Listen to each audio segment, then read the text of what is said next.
ये पहली दफ़ा हिस्ट्री में अमेरिका की इलेक्शन इस तरह होंगे कि कोई ट्रेडिशंस को, क्योंकि डोनाल्ड ट्रंप ने तो पहले ही सारी ट्रेडिशन उठा के साइड पर रख दी हुई हैं, किसी डिबेट के अंदर वो हिस्सा नहीं ले रहे। इसी तरह जब वो पिछला इलेक्शन हारे थे उसके अंदर ये ट्रेडिशन ही थी ना कि जी आप चुप करके आप स्टेप डाउन हो। उसके लिए उन्होंने जो सारे ड्रामे किए थे वही ड्रामे आज उनको डिस्क्वालीफाई करने वाली जगह पे लेके जा रहे हैं। तो ये आज भी एक ट्रेडिशन है कि अगर आपको एक जगह से स्टेट ने डिस्क्वालीफाई किया तो जो ट्रेडिशनल कैंडिडेट्स हैं वो आराम से अपने आप को विड्रॉ करके घर चले जाते हैं। लेकिन in case of Donald Trump ऐसा होगा नहीं। अच्छा, अब ये अगर मैं कहता हूँ कि 10 टॉप की डेमोक्रेट स्टेट्स में डिस्क्वालीफाई होने के बाद भी घर नहीं जाएंगे, ये उसके बावजूद इलेक्शन पे रहे। जो रेड स्टेट्स हैं उनके अंदर इसका कोई असर नहीं होने वाला, वो भी लोग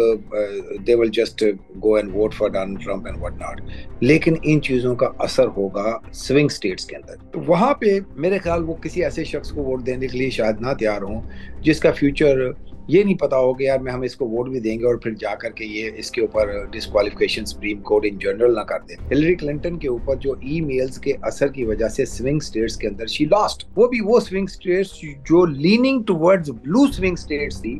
उनके अंदर भी वो इलेक्शन हार गई थी, जिसमें विस्कॉन्सिन भी हार गई और इस तरह की। तो इस वक्त डोनाल्ड ट्रंप को जिस चीज का सामना है वो ये है कि एक दो स्टेटों में ये डिस्क्वालिफिकेशन होने के बाद स्विंग स्टेट्स के ऊपर इसका असर पड़ेगा और वो बैटल ग्राउंड जो मिडिल ग्राउंड का वोटर है वो शायद इनको वोट ना दे बल्कि नहीं देगा, और जिसकी वजह से रिजल्ट जो है वो इनके फेवर में नहीं जाएंगे। जहाँ पे कभी डेमोक्रेट ले जाते हैं या यहाँ पे कभी कोई रिपब्लिकन ले जाता है, उन स्टेट में से अगर इसको फॉलो करते हुए वहां पे डिस्क्वालिफिकेशन हो गई तो that will be a clean bowled for Donald Trump. लेकिन अगर वहां पे नहीं भी होती डिस्क्वालिफिकेशन और डेमोक्रेट स्टेट्स में 2-3 जगह पे होने के बाद ये चीज फेडरल कोर्ट में ऊपर चलेगी ना, सुप्रीम कोर्ट में, कि ये अगर पूरे मुल्क के अंदर एक्सेप्टेबल कैंडिडेट नहीं था तो इसके इलेक्शन को रिजल्ट को ना माना जाए, इसको रोका जाए। ये भी तो इनका प्राइमरी चल रहा है ना जी।